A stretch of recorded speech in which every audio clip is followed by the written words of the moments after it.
Joy Reid fired from MSNBC.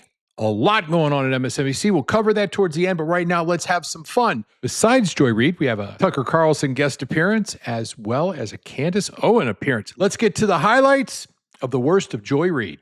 All right, first clip up is Joy Reid talking to all of the white people out there. Oh my God, listen to this. Hey, I just want to give some free advice to the white progressives, particularly white progressive women who may be thinking about marching against the Trump victory, maybe putting back on the P-word hats and doing that thing. I would just say probably don't send any of those invites to any black women you know. I'm just going to tell you right now, they're not coming.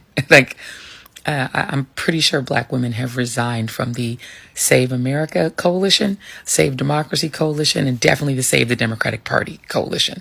I think that's probably not happening. I would just keep those invites maybe among your own friends because I don't think they're coming.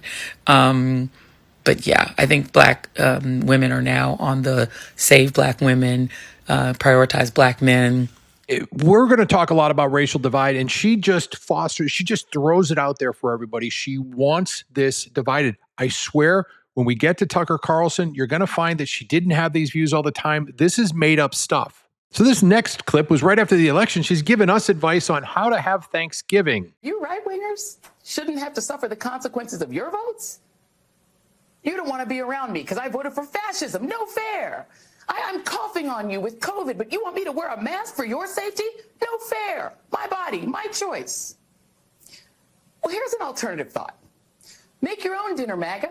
Make your own sandwiches. Wipe your own tears. Troll amongst yourselves with Elon and leave us alone. If you expect the 73 million who voted for the prosecutor, not the felon, and particularly the 92% of black women who voted for Kamala to give you a cookie for your vote, a trophy, a hug, a high five, you might be asking too much. If we want to eat with you, we will. But if we just want some peace over the holidays and we don't want to put up with your trolling while we eat our tofurkey, get over it. Folks, I don't know about you, but this Donald Trump wig-wearing, condescending bitch is just, I can't wait for her to be gone. But I will be watching the next 5 days for sure. I think this is her most racist we have on tape of her. And she's talking about Kamala Harris's pick for a running mate. Let's listen. He, to me, would have been the safest, most conventionally safe pick. White, super white, mayonnaise sandwich on Wonder Bread, white. Now, I can't speak for everybody. I can only speak for me, but it feels like race war is dying in America, yet she keeps wanting to perpetuate it. Again, Tucker's going to let us know some things. That's not her normal stance, but wow, how does somebody like this stay on air for so long? This might be a great time to do a little history lesson on Joy. She was born in 1968. She was living in Colorado and then was solicited to, because of her great grades, to go to Harvard. She went to Harvard, graduated from Harvard. From there, got into journalism, was in South Florida doing a TV channel there. It was WSNV, Channel 7 in the mornings down there. And then really got radicalized when Obama came into office, because we're going to watch Tucker right now, and he's going to show some things from her prior to Obama. And following that, we'll get into the ratings for MSNBC and why they're canceling her. If you're liking this, if this is fun for you, do me a favor, hit the like and subscribe button, or if you are sitting on your couch like I do, you can use your phone to scan the QR code. I'm pretty sure we're being shadow banned because we pushed the envelope a little bit here at Synopsis of Stupidity. We'd love to have you join us, and that way we can show up on your feed when you want something fun and entertaining to watch. All right, let's get back to it. An amazing series of blog posts that, as far as we can tell, have received basically no media attention. The person who wrote them looks in retrospect like a prophet calling for America First policies at least a decade before Donald Trump entered politics. In the days after Hurricane Katrina, for example, the blogger in question suggested that native-born Americans, not, quote, low-paid Mexican workers, ought to rebuild the city of New Orleans. Flying the Mexican flag on U.S. soil strikes me as incredibly presumptuous and insulting to the U.S. The blogger went on to argue that illegal immigrants to this country are not coming here because they embrace our ideals. They're coming for money, which they then send back to Mexico. And she made a pretty clear-headed, evidence-based case for that. In a 2005 post, the same blogger attacked Democrat Howard Dean for using racist, anti-white rhetoric in a speech. Quote, tagging the other side, the Republicans, as the party of whitey may sound just like the way to get these minority voters back, but it so misses the point.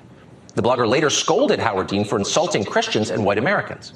Who wrote all that? We could give you time to guess, but you'd never guess. Believe it or not, it seems like the author of what I just read was Joy Reid. And doesn't that strike you as rather odd? This was all prior to Obama coming into office and her getting completely radicalized. Here she goes jumping on Donald Trump, but the bottom line is you knew firsthand what was going on with Biden, you freaking hypocrite. It's getting clearer by the day that Donald Trump is not okay. But his cognitive decline goes far beyond just verbal slip-ups. It's his increasingly deranged and dangerous rhetoric that's particularly concerning. Can you all believe that? It's just incredible how condescending this person is. I'm surprised she lasted as long as she did. But wait, there's more. Why would conservatives think fact-checking is biased against them? I mean, what are you sharing if you keep getting fact-checked for false information? Think about it. What gets me is that she can lie so blatantly and so easily. But let's catch her in a hot mic situation. I've been dying to bring up Candace. Joy Reid, who is obviously employed to lie full-time to the masses, was introducing a segment on her show in which a video was played of a speech, a Joe Biden speech, if that's what we're still calling them. Are these speeches? I don't know. Anyways, the point is that she didn't know that her producer still had her mic on, and she says something there at the end. Take a listen. Over the weekend, President Biden said he's ready to take action if Congress is serious about solving the border issue. If that bill were the law today, I'd shut down the border right now and fix it quickly. And Congress needs to get it done. Starting another war. There she is, starting another effing war is what she said. Yep, that's the real Joy Reid. I know she's going to tell you. I don't know about y'all, but I sure can't handle listening to Joe Biden in any way, shape, or form since we are doing our best to clean everything up. Now, what I want everybody to think about is if this were said about an Asian or a Latino or an African American, it would cause massive issue, and it should.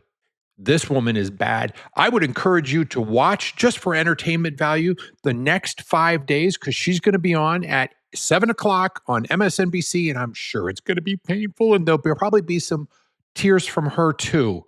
Folks, I leave you with white tears. In America, there's a thing about both white vigilantism and white tears, particularly male white tears.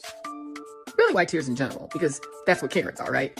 They Karen out, and then as soon as they get caught, it's like, green waterworks. White men can get away with that too. And it has the same effect.